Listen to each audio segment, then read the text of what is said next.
Bom tê-los conosco mais uma vez. Estamos profundamente alegres, felizes por aquilo que Deus tem proporcionado a vocês, aquilo que Deus tem proporcionado a nós, aquilo que Deus tem proporcionado à membresia da igreja, o que Deus tem proporcionado aos familiares daqueles que fazem parte da nossa chamada família estendida. Nosso muito obrigado pela sua constante presença conosco em nossos cultos. Que estes cultos possam abençoá-los de forma muito especial, transformando sua vida, apresentando novos caminhos, novas visões, nova maneira de ver a vida. É para isso que nós nos reunimos também, é para isso que nós preparamos este culto. E, ao mesmo tempo, nós também queremos agradecê-lo por esses momentos que você tem separado para estar conosco. Nosso muito obrigado, porque são estes momentos que nós separamos para glorificar, exaltar o nome do Senhor. E também nós separamos para meditarmos um pouco na palavra do nosso Deus. A Bíblia diz que a palavra de Deus ela é viva e eficaz. Na medida que nós lemos, na medida que nós meditamos, na medida que nós buscamos, esta palavra ela vem de encontro às nossas necessidades, às nossas ansiedades e tem surtido muito efeito em nossas vidas, tem nos abençoado muito, viu? Então, permaneça conosco até o fim. Eu tenho certeza que vai ser continuação de bênçãos que Deus tem derramado sobre sua vida e sobre o seu dia a dia. Que Deus te abençoe. Nós vamos orar ao nosso Deus. Nosso Pai, nós te agradecemos, ó Deus, por mais um momento que o Senhor permite que nós meditemos, exaltemos, glorifiquemos, ó Pai, o teu santo e bendito nome. Ó Deus bendito, também nós queremos, ó Deus, que a tua misericórdia, ó Deus, se estenda sobre todos aqueles, ó Deus, que têm participado conosco, têm assistido nossos cultos, têm estado envolvidos, ó Deus. Nós queremos, ó Pai, agradecer, ó Deus, por tudo, ó Deus. Agradecer, ó Pai, principalmente, ó Deus, pela presença, ó Deus, dos nossos queridos irmãos e amigos em Cristo Jesus. Obrigado, ó Pai, por estas vidas, ó Deus, que a tua graça, ó Deus, alcance a vida deles, ó Deus. Derrame sobre eles, ó Deus, consolo, ó Pai, a força necessária, ó Deus, para que possam, ó Pai bendito, passar por esta turbulência, ó Deus, e saírem, ó Deus, ilesos, ó Pai, e glorificando, ó Deus, o teu santo e bendito nome. Console, ó Pai, os corações daqueles que tiveram amigos, parentes, familiares, ceifados, ó Deus, pela Covid. Console, ó Deus, esses corações.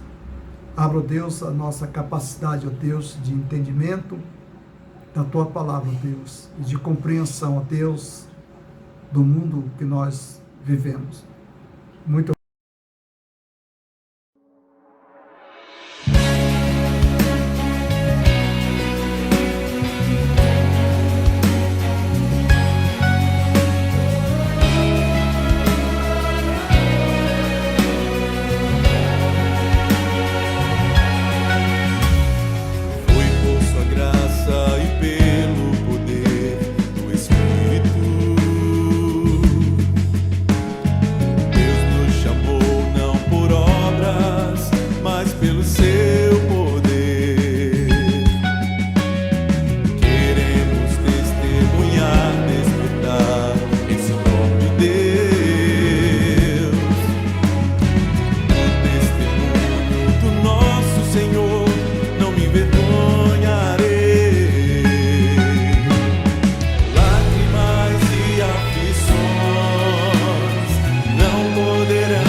Jesus é poder, vida para todos.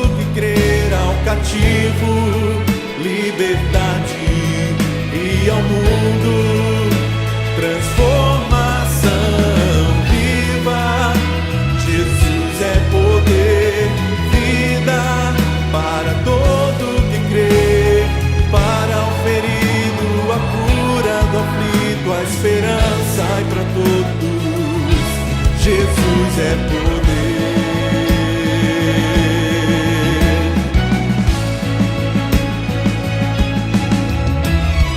Lágrimas e aflições não poderão impedir a palavra que vence o mundo e a morte. Cristo Jesus é poder. Viva! Jesus é poder. Para todo que crê, ao cativo liberdade e ao mundo transformação viva. Jesus é poder, vida para todo que crê, para o ferido, a cura do aflito, a esperança e para todos.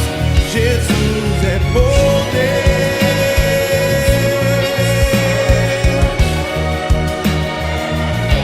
Jesus é poder.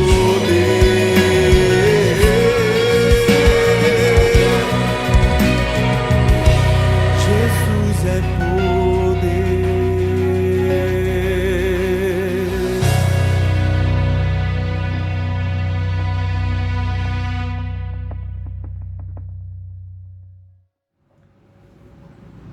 Retornando ao nosso culto, nós queremos dar alguns avisos, alguns comunicados que nós julgamos de extrema importância. Primeira comunicação que nós queremos fazer é que a igreja continua fechada, o santuário continua fechado, os nossos cultos têm sido online. Hoje nós tivemos uma excelente escola bíblica dominical, onde estudamos a Bíblia e foram momentos gratificantes para todos aqueles que estiveram participando, estiveram envolvidos. Domingo à noite, a partir das 18h30, aos domingos, a partir das 18h30, nosso culto online. Nós queremos convidar a todos para que participem dos nossos cultos. Também nós queremos agradecer pela participação, pelo envolvimento, e gostaríamos de pedir a você que tem participado conosco desse culto, que você compartilhe esse culto, né? Dê um link, passe para os seus amigos, se possível, se você desejar fazer os seus comentários, poderão fazê-los. Então nós queremos desde já colocar à disposição de você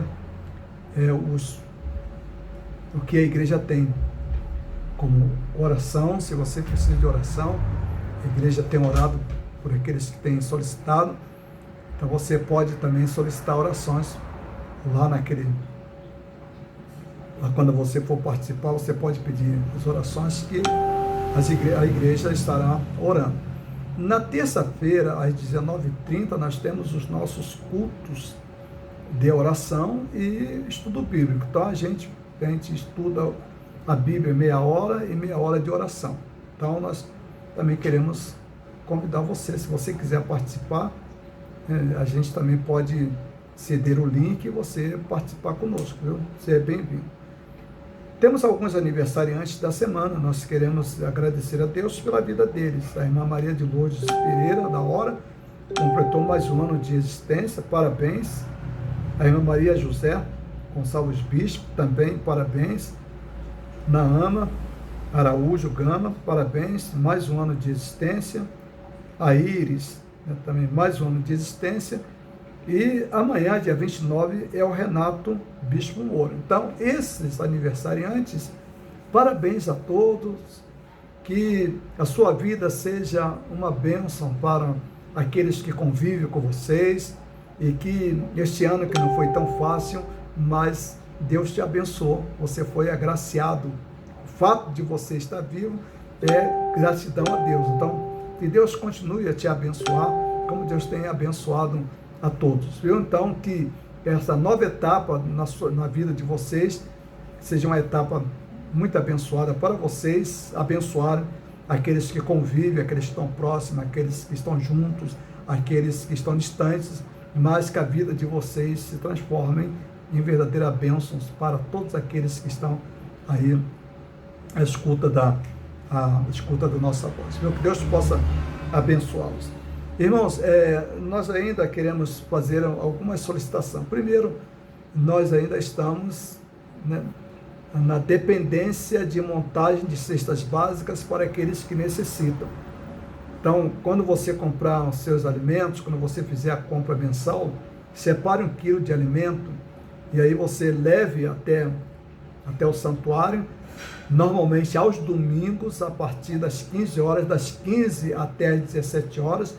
Agora nós estamos vivendo um período muito delicado, então a gente pede para aqueles que vão até ali que entreguem os seus alimentos, as suas ofertas, né, os seus dízimos, entreguem e se retirem o mais rápido possível, porque não é possível nós fazermos aglomerações. Então, irmão, vai, entrega e volta para a sua casa rapidinho para que não haja aglomerações. Principalmente nós estamos vivendo aí um período muito difícil, um período de contaminações, né, muito intenso. Então, nós queremos pedir que os irmãos e os amigos, né, tenham paciência e revejam exatamente isso, né.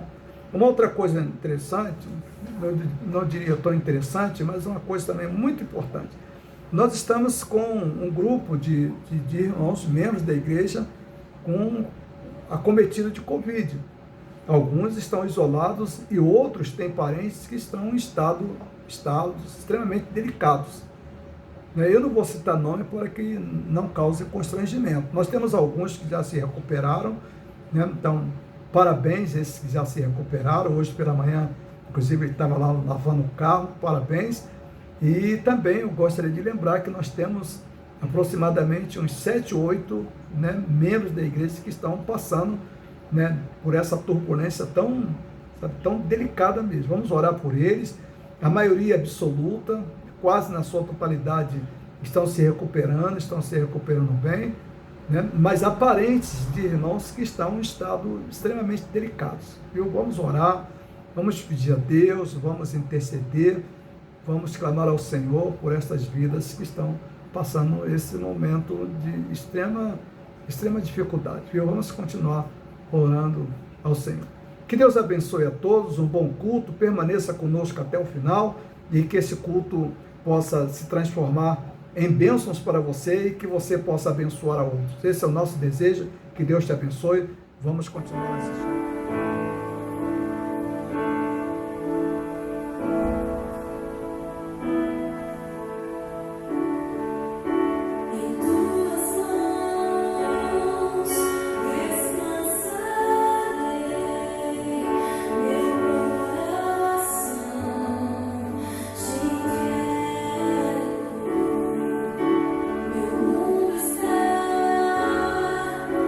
Seguro em tuas mãos.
Nós vamos meditar na palavra do nosso Deus, lá no livro de Gênesis, capítulo de número 35, onde nós estaremos meditando num texto,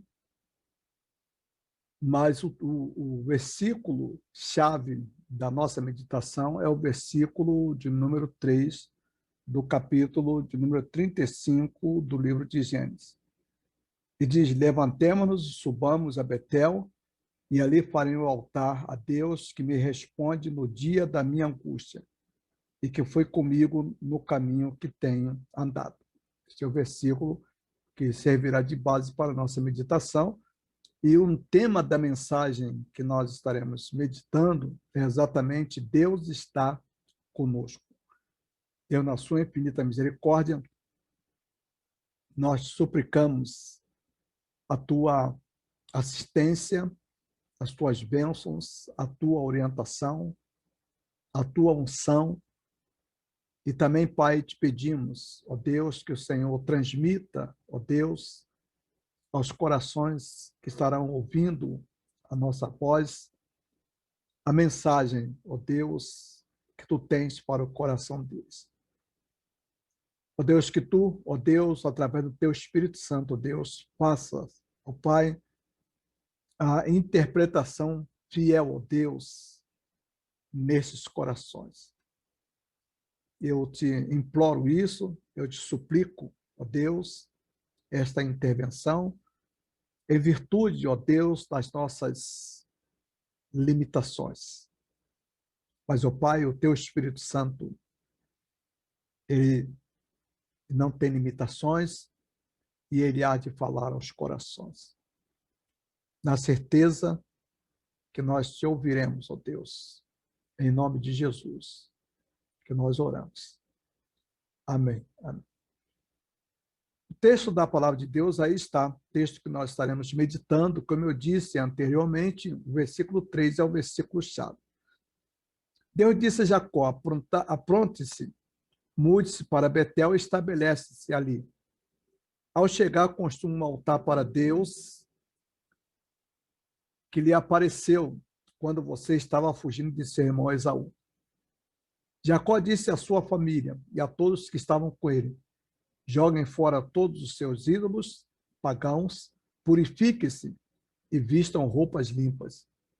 Vamos a Betel, aonde construirei um altar para o Deus que respondeu às minhas orações, quando eu estava angustiado, e ele tem estado comigo por onde ando.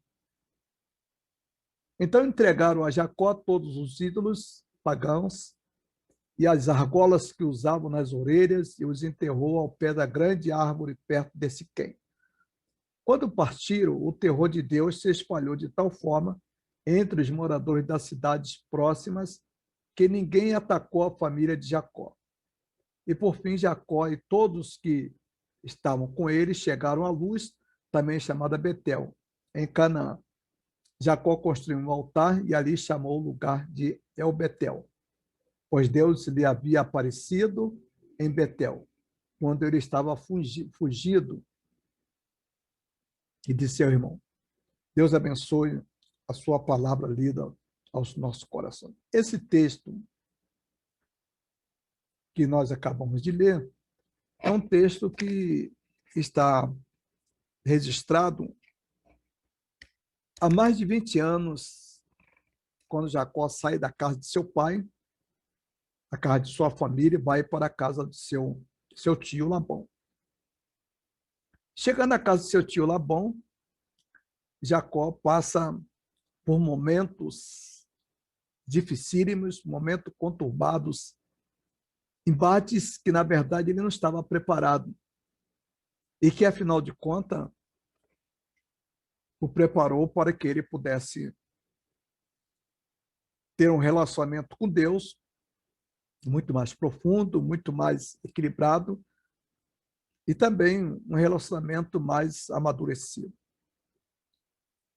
Foram 20 anos na casa do seu sogro, tio e sogro ao mesmo tempo. E durante esse período que ele esteve na casa de seu sogro, Evidentemente que Jacó desejava retornar para a casa de seus pais. Os conflitos estavam cada vez mais se acentuando. O relacionamento de Jacó com seus cunhados e com seu sogro estava entrando num momento perigosíssimo. Seus cunhados cresceram e seus cunhados também começaram a reivindicar que Jacó devolvesse para seu pai o que eles alegavam que Jacó estava tirando. Eles alegavam, por exemplo, que Jacó tinha ficado rico e essa riqueza tinha sido apropriação indevida de Jacó para com o seu sogro. Em outras palavras, aqueles cunhados estavam pressupondo que Jacó estava roubando seu pai, roubando o sogro. E isso estava criando e criou um ambiente de muita hostilidade, um ambiente de conflito entre Jacó e também os seus cunhados, seu sogro. Mas na medida que também os filhos de Jacó iam crescendo, essa hostilidade ela alcançava níveis e patamares extremamente perigosos, levando-se em consideração que os filhos de Jacó começam a sentir os embates que estavam ocorrendo, participando de todo aquele ambiente hostil, participando das disputas não muito amistosas entre o sogro e Jacó. E também, eles também estavam percebendo as próprias hostilidades criadas pelos próprios tios, que deveria ser de número razoável. Este ambiente de hostilidade perdurou por aproximadamente 20 anos. E depois de 20 anos, Deus chama Jacó, Deus intervém, Deus chama Jacó e solicita a Jacó que agora saia do meio da sua parentela. E até certo ponto, Deus está dizendo para ele que ele também deveria sair do meio dos seus familiares, os familiares da esposa de Jacó. E sai e vai para Betel. Essa é a ordem que Deus deu. Então, a primeira pergunta que surge, se Deus amava tanto a Jacó, por que Deus pediu para que ele saísse de Betel? Por que Deus solicita que ele saia de Betel? A primeira coisa que nós podemos verificar e ver é que as relações família e parentes tornou-se uma relação extremamente perigosa. Eles estavam no limite. Não havia mais as condições necessárias para que ocorresse ou que para que tivessem uma convivência pacífica, uma convivência ordeira. Afinal de contas, havia uma série de coisas que estavam envolvidas naquela relação de família e parentes. E, principalmente, a questão de patrimônio, a questão de bens. Até hoje, quando se envolve questões de bens, de materiais, é normalmente um dos fatores que deteriora e que torna a relação entre famílias, parentes, família, uma relação extremamente conflituosa e chegando, em muitos casos, até mortes por essas questões. E lá na época do nosso querido Jacó, já não era diferente do que nós temos sentido no século que nós vivemos, nesta era chamada era pós-moderna. As mesmas dificuldades, os mesmos problemas, porque o coração do ser humano é o mesmo. O coração lá daquela população, o coração daqueles que viviam naquela época, viviam em função dos mesmos valores materiais que nós vivemos hoje. Os bens materiais tornam-se a coisa prioritária, o que se tem de mais importante, o que se dá mais valor em qualquer época, que se deu em qualquer época da humanidade, tem sido os bens materiais. Então, essa relação entre famílias e parentes tornou-se uma relação extremamente difícil. Já não havia mais condições, já não havia mais ambiente, já não havia mais condições da permanência da família de Jacó no meio dos seus parentes e também no meio da família de sua esposa. Então, para evitar outras coisas, Deus, na sua infinita misericórdia, Deus resolve intervir. Não é Jacó que busca Deus, é Deus que vem buscar a Jacó.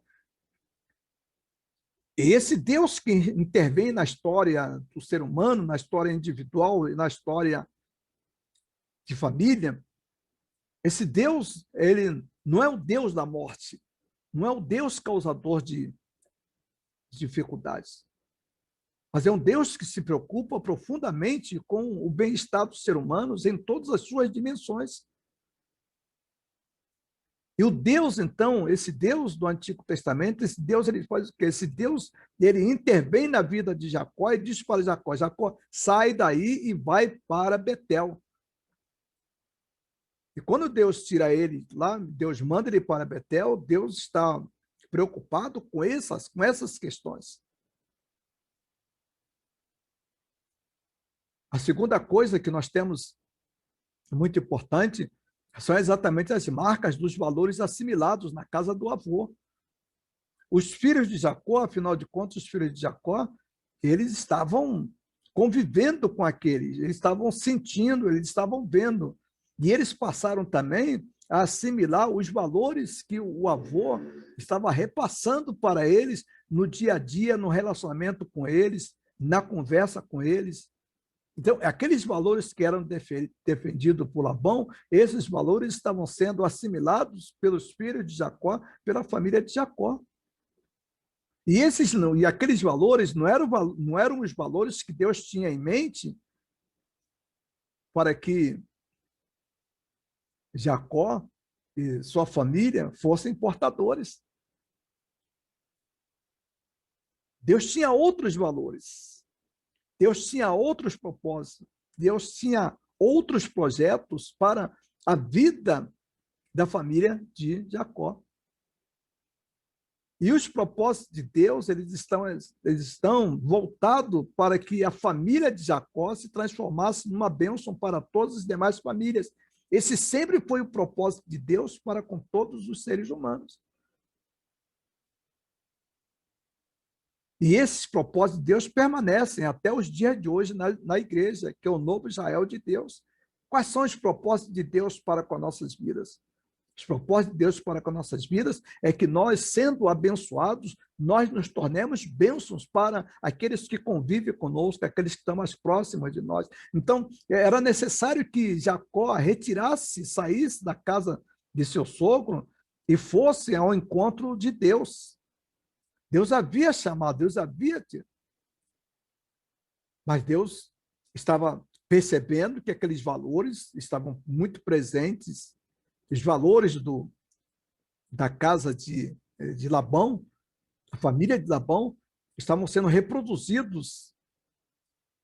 Esses valores estavam sendo reproduzidos nos filhos de Jacó. E esse não era o propósito de Deus. E um outro valor também que estava muito presente lá na época, né, era o valor daquilo que a gente chama de violência e vingança. Tanto é verdade que lá no capítulo 34 do livro de Gênesis, nós temos um episódio, esse episódio é anterior à chegada de Jacó em Betel.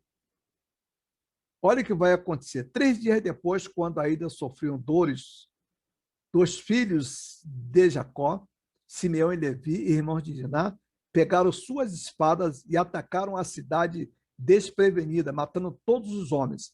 Deixe-me contar o episódio desse texto para que nós possamos nos situar. Jacó ele chega numa cidade chamada cidade de Siquém, ele está vindo para Betel.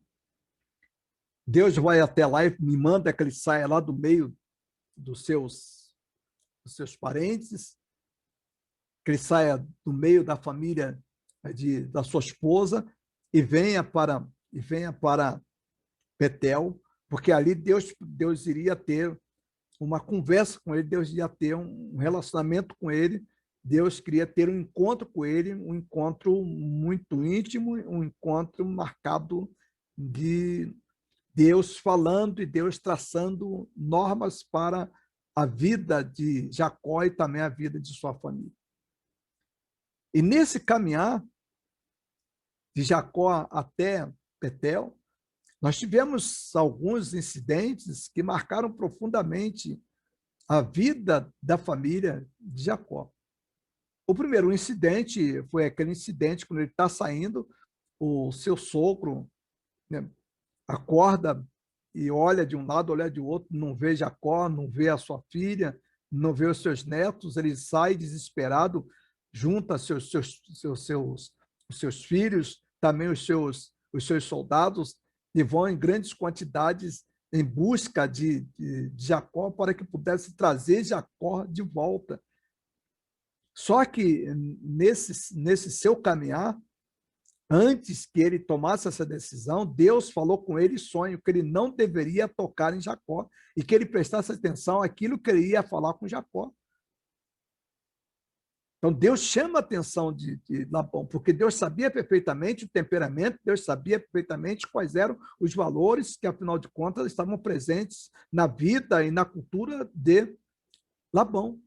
E por isso Deus toma essa providência. Qual a providência? Deus vai lá e fala diretamente com Labão. Labão, preste bem atenção, ouça bem, cuidado com aquilo que você vai falar com Jacó, meu servo.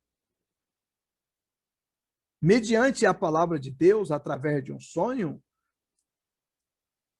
Labão, ele sai, mas ele já tem o instinto violento que estava presente em seu coração, já foi minimizado. Ele consegue conter um pouco todo aquele ímpeto de violência e de arrogância, de matança. Se não fosse a intervenção de Deus, se não fosse Deus falar com Labão, evidentemente que Jacó ele não iria sobreviver.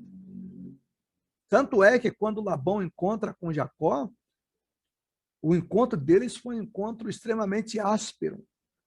Então, nós já temos esse encontro de Labão com Jacó na sua caminhada, marcado de muitos incidentes, marcado de muitos conflitos, marcado de conversas muito ásperas, de momentos muito tensos, de momentos limites, de momentos em que um poderia tirar a vida do outro. E isso só não aconteceu porque Deus, na sua infinita misericórdia, Deus falou com Labão. E nós temos agora esse episódio. Quando Jacó continua a sua caminhada com seus filhos e com as suas filhas, com toda a sua família, e com aqueles que eram empregados dele, é um grupo razoavelmente grande, Jacó chega na cidade de Siquém e, depois de alguns dias, a sua filha, uma de suas filhas, Diná, é violentada pelo filho do rei de Siquém, a cidade pequena. E esse rapaz que violentou Diná, ele chega para o seu pai e diz para o seu pai que ele tinha feito uma bobagem, mas, afinal de contas, ele queria casar com a moça. Ele alegou que ele estava apaixonado pela moça, estava apaixonado por Diná. E Jacó, então, ouvindo a história, resolveu, então, permitir que Diná fosse levada por eles para ser esposa, né, do filho lá de Siquém, né? E veja bem o que acontece. Jacó acerta Amor, que era o rei de Siquém, daquela cidade. Eles acertam tudo com Jacó, dão presente a Jacó, dão gado, uma série de coisas, e até faz uma proposta para Jacó. A terra é tua, nós podemos conviver junto. E Jacó, então, aceita aquela proposta, provisoriamente aceita aquela proposta. Diná é levada para a casa de Siquém.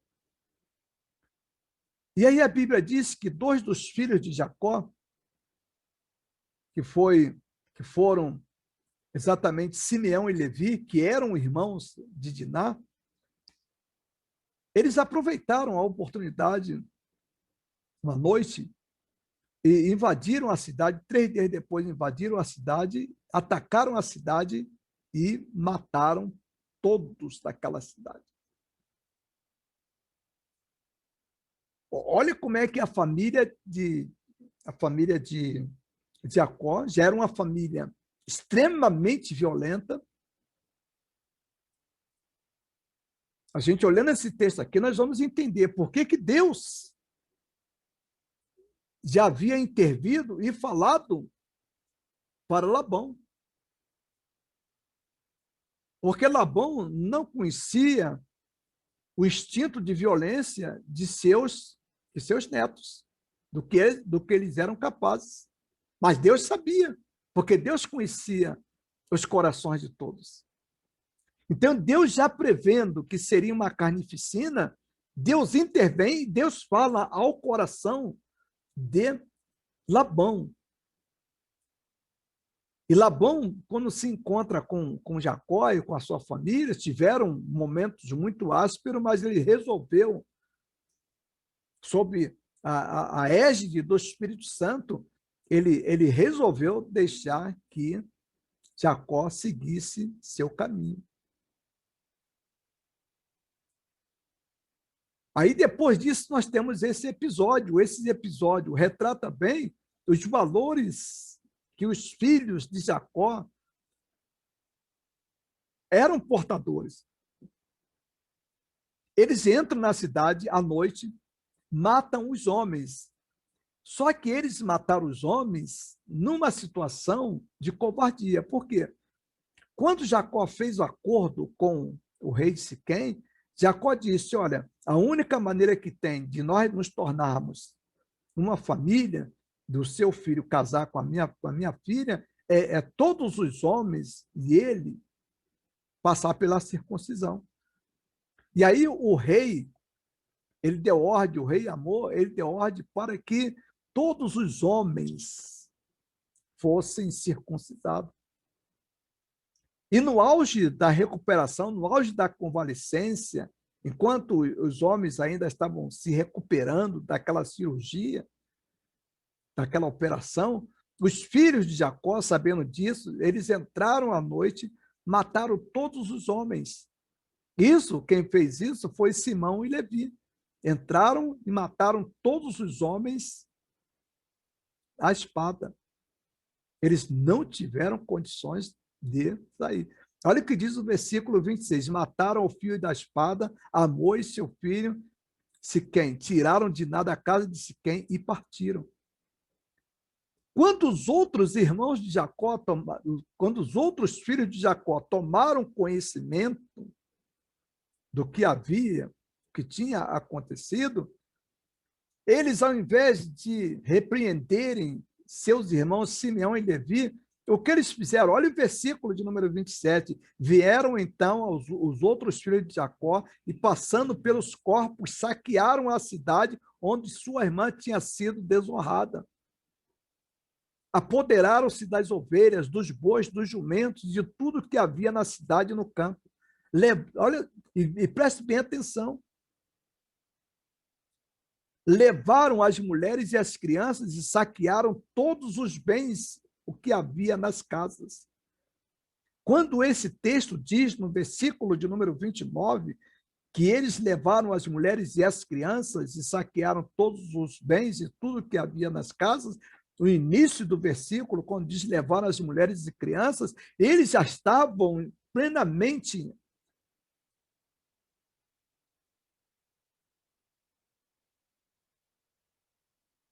envolvidos, e mais do que isso, já estavam vivendo plenamente a cultura dos cananeus e a cultura dos outros povos, através de seu avô, através da casa de seu avô. Veja bem as implicâncias que isso vai produzir. Chega um ponto de agora eles não darem valores aos seres humanos. Como eles venderam José,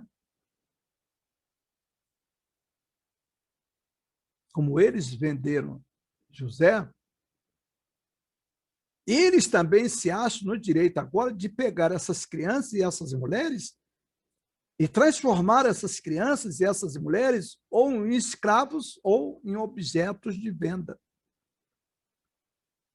Se eles não pudessem ficar com essas crianças e com essas mulheres, evidentemente que eles iriam pegar esses seres humanos e iriam vender para aqueles que compravam seres humanos. Afinal de contas, vender o irmão e não custava nada também vender esse outro, né? Vender essas crianças e essas mulheres. E, além de tudo, continua o versículo 29, eles saquearam todos os bens e tudo que havia nas casas. Então Jacó disse a Simeão e a Levi: vocês me puseram em grande desaforo, atraindo sobre mim o ódio dos cananeus e dos fariseus, habitantes dessa terra. Somos poucos, e se eles se juntarem, suas forças nos atacarem, eu e a minha família seremos destruídos. Mas eles responderam: está certo ele tratar nossa irmã como uma prostituta? Então, esse foi o argumento que eles utilizaram.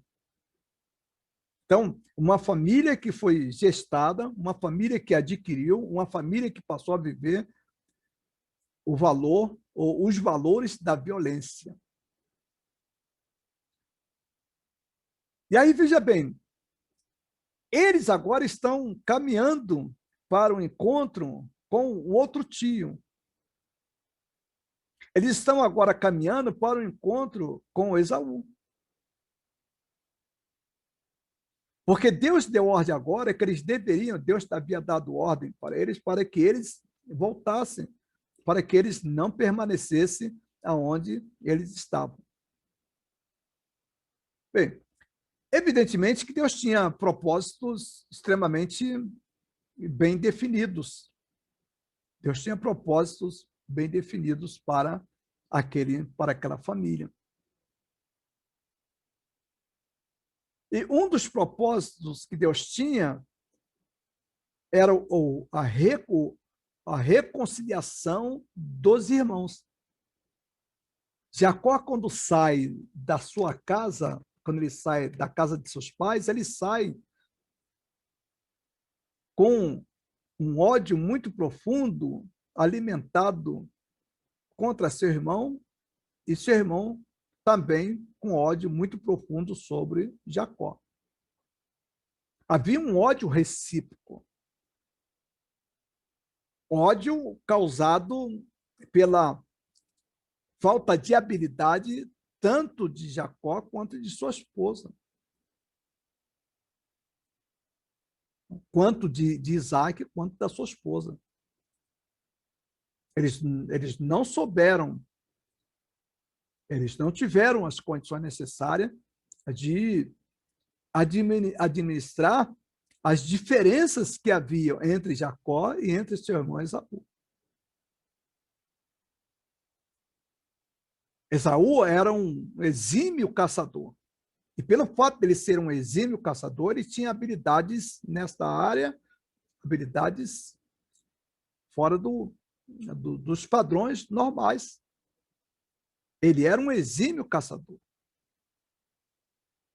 E pelo fato de ele ser um exímio caçador, Esaú ser um exímio caçador, isso agradava profundamente seu pai Isaac, que lançava sobre ele, lançava sobre Esaú, os seus projetos pessoais. Ele projetava em Esaú a sua personalidade, a sua imagem.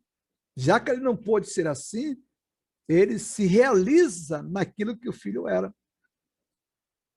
E isso deixou profundamente magoado e, até certo ponto, com inveja, seu irmão Jacó. Jacó tinha inveja e profunda inveja de Esaú, pelas habilidades que ele tinha, por aquilo que ele fazia, por aquilo que ele realizava, pela maneira como ele era, a sua personalidade, destemido, valente, um homem dado à arte de caçar. Então, isso trazia, enchia profundamente o coração de Jacó de inveja. E, em função disso, o que Jacó faz? Em função disso, ele vai arrumar uma maneira muito especial de enganar seu pai para poder destronar o seu irmão daquele trono que seu irmão estava no coração do pai. O coração do pai de Isaac amava mais Isaac do que o próprio Jacó. Então, em função disso, o que vai ocorrer? Em função disso, o coração de Jacó ele vai crescendo, Jacó vai crescendo dentro desse ambiente, que eu diria um ambiente de conflitos interpessoais, que o pai e a mãe não sabiam administrar. A mãe amava profundamente Jacó e o pai amava profundamente Esaú. E eles não sabiam administrar isso. Isso criou conflitos e gerou nos corações, tanto de Esaú quanto no coração de Jacó, ódios profundos, invejas, sentimentos de morte, desejo de ocupar o lugar do outro. Então, havia um conflito, e esse conflito foi sendo gerado nos corações, tanto de Jacó, quanto no coração de Esaú, alimentados pelo pai e alimentados pela mãe, que não souberam fazer a administração correta, a administração necessária para que essas coisas não ganhasse terreno e não fosse produzida de forma a gerar conflitos e até morte.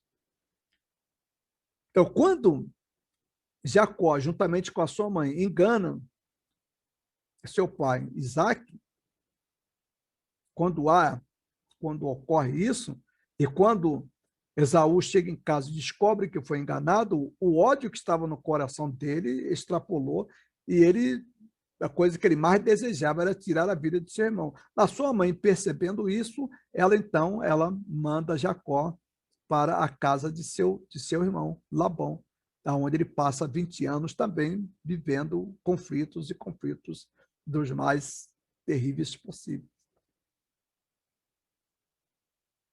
Então, quando Deus fala lá no versículo de número 3, nós temos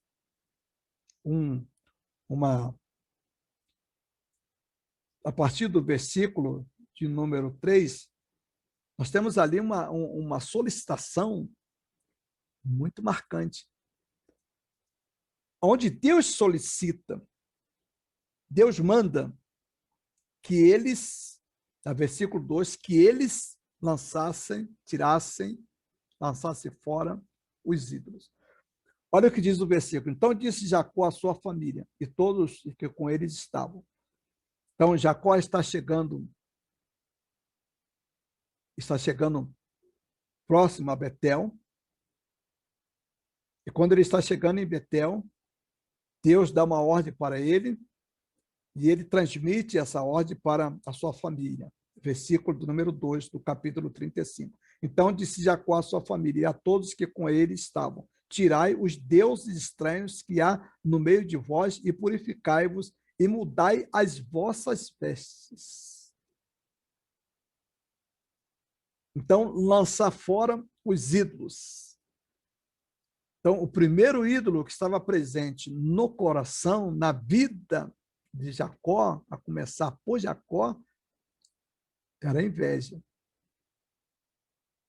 O segundo era a projeção. Isaac projeta a sua imagem em Jacó. Jacó também passa também a conviver e a viver esses valores. São valores que nós chamamos de valores reproduzidos, que as famílias reproduzem. Esse é o grande perigo que todas as nossas famílias correm. Há famílias que reproduzem nas gerações subsequentes, são reproduzidos os mesmos pecados que os avós cometeram, depois os pais cometeram e agora os netos cometem. Isso é incrível, como isso acontece. E acontece em todas as famílias.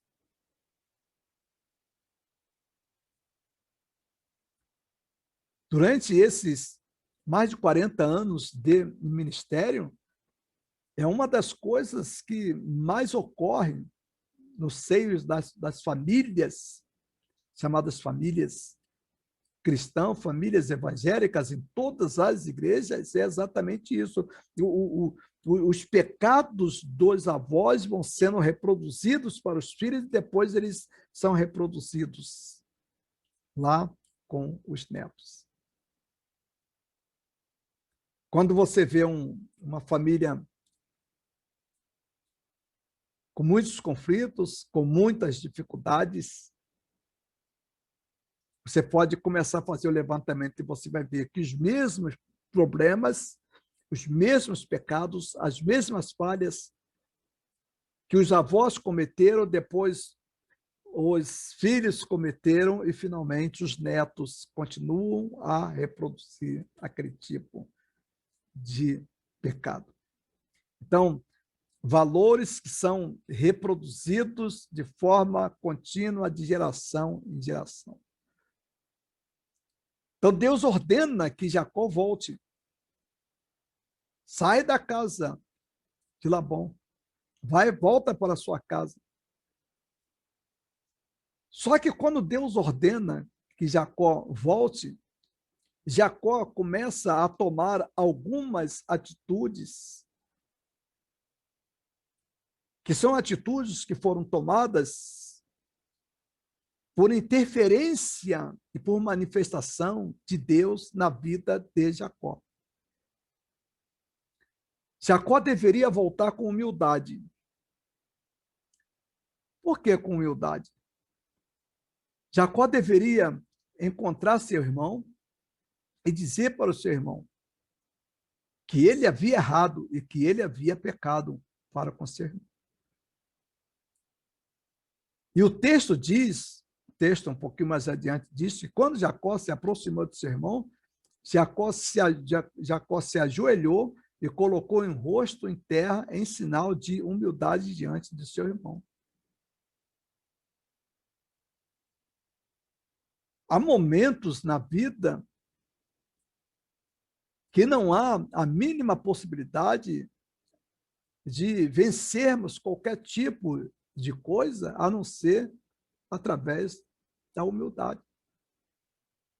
Se é uma coisa que Deus não suporta, que irrita muito, que irrita profundamente a Deus, é o espírito de arrogância.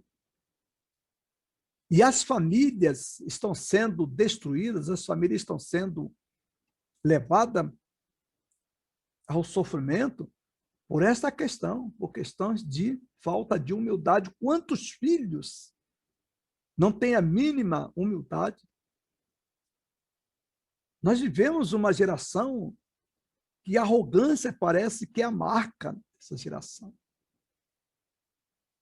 E essa falta de humildade, ela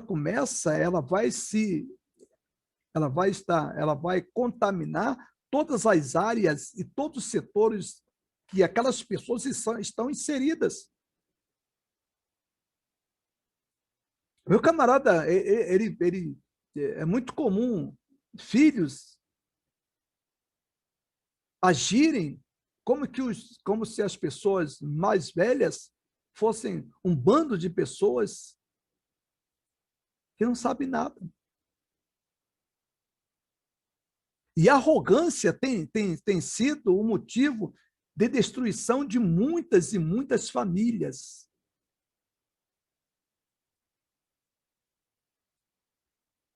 Jacó, quando ele volta, ele tem que se humilhar. Essa é uma das orientações que Deus dá para ele. Aquela arrogância, ele deveria abandonar, deveria tirar do coração. E foi o que ele fez, porque se ele chega diante do seu irmão com aquela mesma arrogância que ele saiu de sua casa, aquilo que ele fez, ele não estaria vivo, o seu irmão não suportaria. Então, o encontro dele com o seu irmão se deu num clima extremamente agradável, num clima favorável, num clima apropriado para o perdão. Tanto o irmão vem de forma humilde, como ele vai de forma humilde. Ele reconhece que ele errou. E o irmão também reconhece também o seu erro. Então, ambos reconhecendo o seu erro, a coisa ficou muito mais fácil, o relacionamento ficou muito mais fácil. Eles tiveram condições de superar todo aquele conflito, aquele trauma, aquele ódio foi apagado, porque Jacó, ele teve que se humilhar, ele se humilhou diante do seu irmão. Hoje, uma das grandes dificuldades da igreja de Jesus Cristo é que nós estamos vivendo uma geração de pessoas arrogantes. As pessoas erram, mas não querem reconhecer o seu erro. Tem dificuldade de reconhecer o seu erro. Há um narcisismo diabólico na presença de muitas famílias, de muitos filhos, de muitas filhas. Irmãos não sabem conviver. Irmãos vivem conflitos. E esses conflitos, eles saem do seio da família, alcançam outras dimensões que essas famílias estão envolvidas, alcançam os vizinhos, alcançam os colegas de trabalho. E quando são membros da igreja, isso tem sido um fator determinante de dificuldades para todas as igrejas. Quando os filhos de Deus não reconhecem e não são capazes de humilhar-se diante dos erros que praticaram, e eles não se humilham dentro de casa com seus pais, não se humilham com seus irmãos, com as suas irmãs, e não se humilham para com a igreja.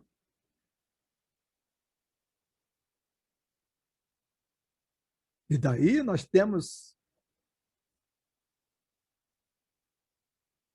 essa falta de humildade tem causado sofrimentos terríveis, sofrimentos cruéis, tanto para as famílias, com aqueles que são arrogantes, e para com essas famílias que normalmente vivem na igreja, são membros da igreja. Então, a sociedade como um todo sofre terrivelmente por causa dessa falta de humildade. E aquele que não é humilde também sofre terrivelmente. Além de sofrer, causam sofrimentos para os outros. Olha, isso está em contradição com a palavra de Deus, evidentemente, porque Deus nos chamou para que nós fôssemos bênçãos. Como é que nós seremos bênçãos se nós não queremos nos humilhar? Como é que nós queremos ser bênção quando nós somos arrogantes? Quando nós não queremos reconhecer as nossas limitações, os nossos pecados. E tem um outro fator aí, muito presente na sociedade, e eu vou dizer uma coisa, presente principalmente na ala mais jovem da sociedade que nós convivemos. Isso eu estou falando porque eu convivo no meio de adolescentes, rapazes,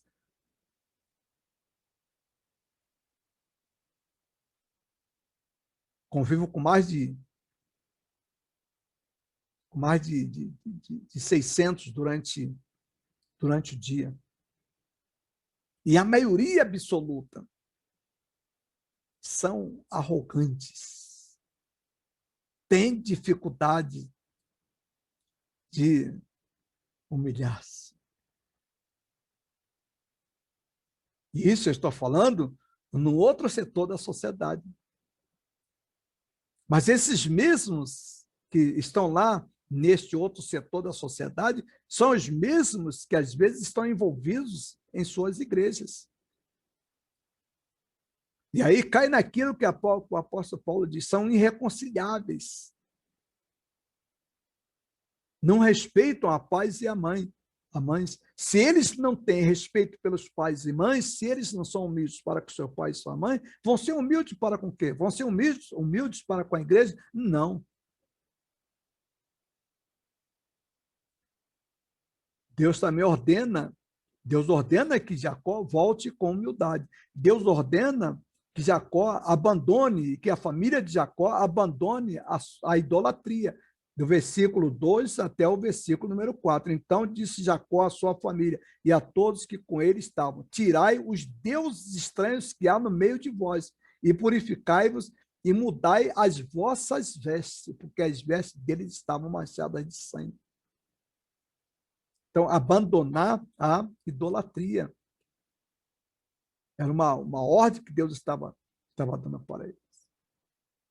E quando nós falamos em idolatrias, nós falamos em ídolos. Então, nós temos alguns ídolos que estão muito presentes em nossas vidas. O primeiro ídolo que nós queremos destacar aqui são aqueles ídolos físicos. Força física, exemplo, os 2 filhos de Jacó, Simeão e Levi. Eles, pela juventude deles, pelo vigor físico, eles transformaram aquele vigor físico, eles transformaram aquilo em quê? Transformaram aquilo em ídolos. Sou invencível.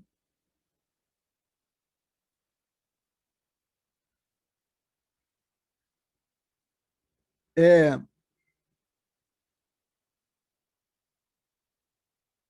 muito comum hoje, no mundo que nós vivemos, principalmente na classe média baixa e no meio dos trabalhadores, pastores de igrejas sérias, serem ameaçados. Raro o colega que não foi ameaçado. E quando a gente senta para conversar, a gente ouve histórias que a gente imagina que são coisas que não existem. Mas eu entendo que existe porque eu também já passei e tenho passado por essas experiências. Hoje nós vivemos numa sociedade tão violenta que a força física tornou-se instrumentos de idolatria. E essa força física, esse ídolo físico, esse vigor físico, ele tem sido instrumentos que têm levado muitas igrejas a conflitos insuperáveis.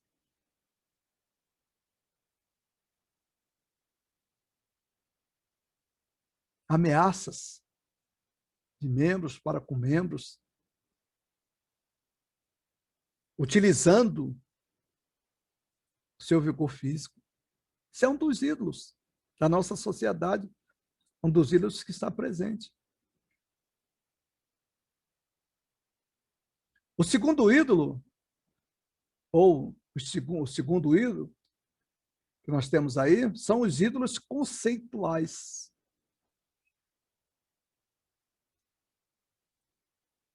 Esses ídolos conceituais, eles estão profundamente presentes na maneira de pensar. Hoje todo mundo acha que sabe tudo. As pessoas, elas perderam a noção de limites.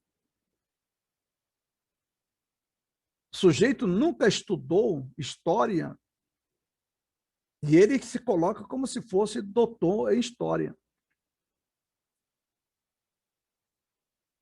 Eu nunca me esqueço uma experiência. Passei num seminário na década de 70, estava cuidando do museu, nós tínhamos lá no seminário do sul do Brasil, no Rio de Janeiro, nós tínhamos um museu que era Dr. Sorém. Dr. Sorém foi pastor da primeira igreja batista do Rio de Janeiro e o Dr. Sorém ele foi capelão na Segunda Guerra Mundial. E quando ele voltou, ele trouxe muitas coisas da Segunda Guerra Mundial. Trouxe baioneta, né? Trouxe uniforme, né? Ele trouxe escantis que eram utilizados para beber água. Então, ele trouxe uma série de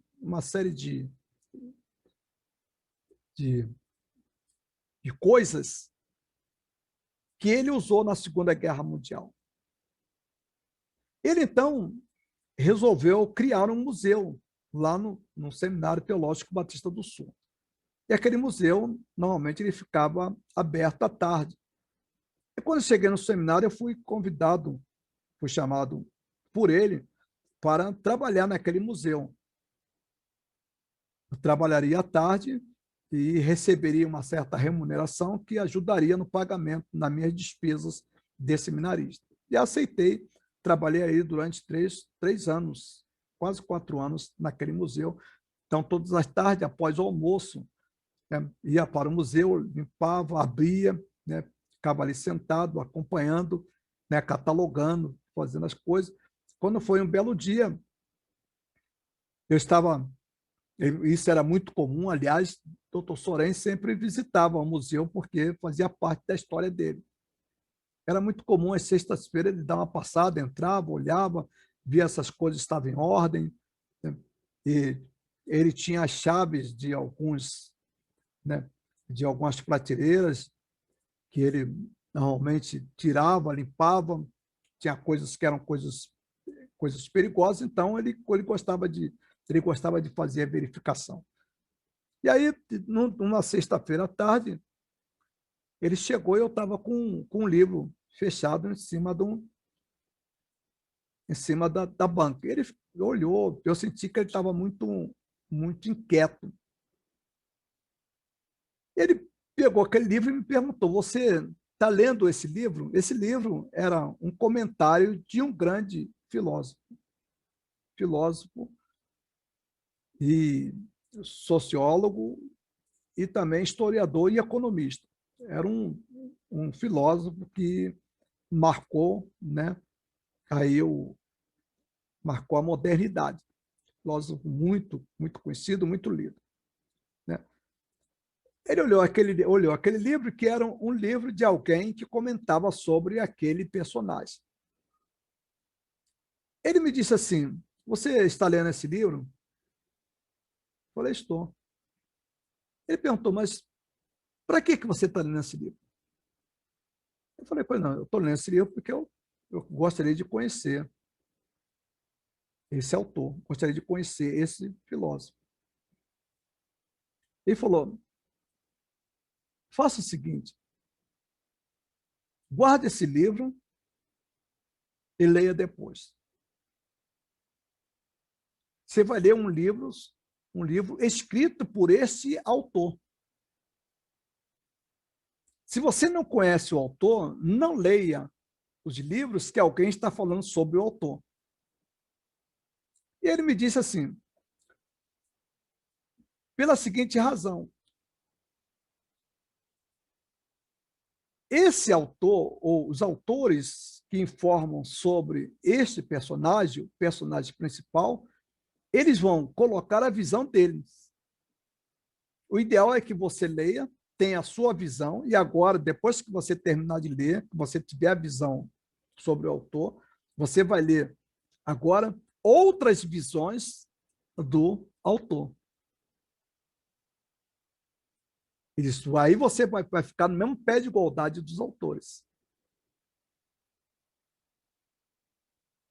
E ele me dizia o seguinte: isso você deve fazer porque a sociedade, naquela época, ele já estava profetizando. Nós estamos caminhando para um momento que o camarada não sabe nada sobre o autor, o que ele sabe é informações, e ele se coloca como se ele fosse exímio conhecedor e doutor sobre aquele personagem. Não, essa profecia dele cumpre-se perfeitamente hoje. O camarada nunca estudou história, mas ele, lá no Facebook, ele se tornou o doutor em história. Ele quer compreender política quando ele nunca estudou economia, quando ele nunca estudou filosofia, quando ele nunca estudou sociologia, quando ele não sabe os princípios da história, quando ele não conhece história. Se você quer conhecer, se você quer se tornar doutor em alguma coisa, se você quer falar sobre alguma coisa, você deve, no mínimo, conhecer o mínimo necessário daquilo que você vai falar. E hoje nós vivemos uma cultura em que as pessoas simplesmente emitem conceitos em função daquilo que elas ouviram. Aliás, nem leram, ouviram falar. Ouviram falar. Então, são chamados ídolos conceituais. Então, precisamos tirar esses ídolos. E esses ídolos, eles criam dificuldades no nosso relacionamento e também no relacionamento para com o próprio Deus. O terceiro ídolo que Deus pede que ele abandone é o ídolo do pluralismo religioso. Eu achei muito interessante uma ilustração contada por um pregador, que dizia o seguinte: olha, você tem o seu GPS. Quando você quer chegar a um lugar, você coloca o quê? Você coloca o local que você quer chegar. Mas se você tem um GPS, e se você coloca, né, vários lugares, como é que você vai chegar no lugar que você quer? Porque o GPS ele vai apontar vários caminhos, ele vai apontar várias estradas. Ele vai apontar vários modos de você chegar nos vários lugares, mas você não chegará no lugar. E assim em termos de religião. Quando alguém diz que todas as religiões levam a Deus, esse é um conceito de um pluralismo religioso. Claro que eu não preciso ficar brigando com alguém que tem esse pensamento, mas eu não posso aceitar isso como verdadeiro. E hoje nós vivemos este tipo de ídolo muito presente, né, nas nossas vidas, muito presente no nosso dia a dia, muito presente na sociedade que nós estamos vivendo. Esse é um dos valores. Um outro ídolo também muito presente é o ídolo da arrogância, como eu já havia falado anteriormente, o ídolo da arrogância. Como nós vivemos numa sociedade de pessoas extremamente arrogantes. Parece-me que a arrogância ela tem sido um fator muito presente na sociedade que nós vivemos.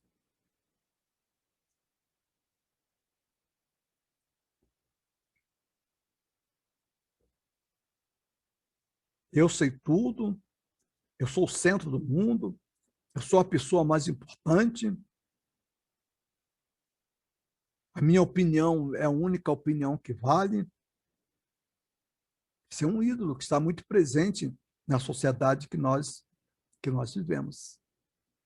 Então, Jacó deveria tirar esse ídolo, Jacó deveria abandonar esse ídolo. Logo em seguida, nós temos algo extremamente importante. Num futuro próximo a de Jacó, Deus estabelece um sistema de sacrifícios, aonde era trazido o animal até a presença do pecador. Esse animal, o sacerdote colocava a mão na cabeça desse animal, e ali estava simbolizando a transferência do pecado daquele pecador para aquele animal. E logo após esse cerimonial de transferência do pecado daquele que havia cometido o pecado para esse animal ele era sacrificado. Significava dizer que a morte daquele animal significava a morte dos pecados ou o esquecimento dos pecados daquele que havia solicitado perdão de seus pecados.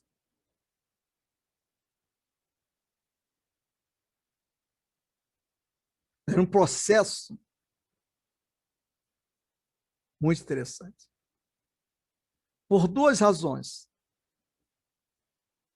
A primeira razão é que, quando alguém cometia algum pecado, ele teria que pagar de uma forma ou de outra. Ele teria que pagar pelos pecados que ele cometeu.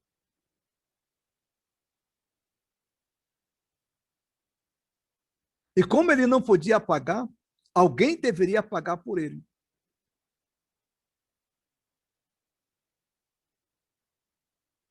Isso já está bem presente lá na vida dos antigos. Deus já vem, com o passar dos anos, o passar dos séculos, com o passar das eras, Deus já vem mostrando que haveria necessidade do homem ter os seus pecados perdoados. Porque se esse homem, se ele não tivesse seus pecados perdoados, ele teria que pagar de uma forma ou de outra. Mas esse Deus que sempre cuidou do ser humano, sempre esteve interessado no ser humano, esse Deus vem ao encontro de Abraão, Isaac, Jacó, e agora, particularmente, nesse caso, Deus vem ao encontro de Jacó. E mesmo com todos os seus pecados, Deus chama e Deus instiga Jacó ao arrependimento dos seus pecados. E esse arrependimento, ele deveria ocorrer principalmente através daquilo que nós chamamos de sacrifícios.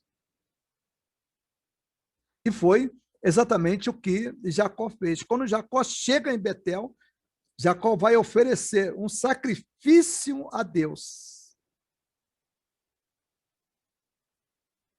Ele vai ter primeiro uma luta com o anjo, ele vai lutar, e ele vai preparar o sacrifício, e quando Jacó prepara o sacrifício, e quando ele tem ali aquele culto que ele apresenta a Deus, através também daquele sacrifício, Deus imediatamente muda o seu nome. Deus diz para Jacó: você não será mais chamado de Jacó, mas daqui para frente você será chamado de Israel. Porque Jacó simbolizava trapaceiro, gente acostumado a fazer coisas que não deveria fazer.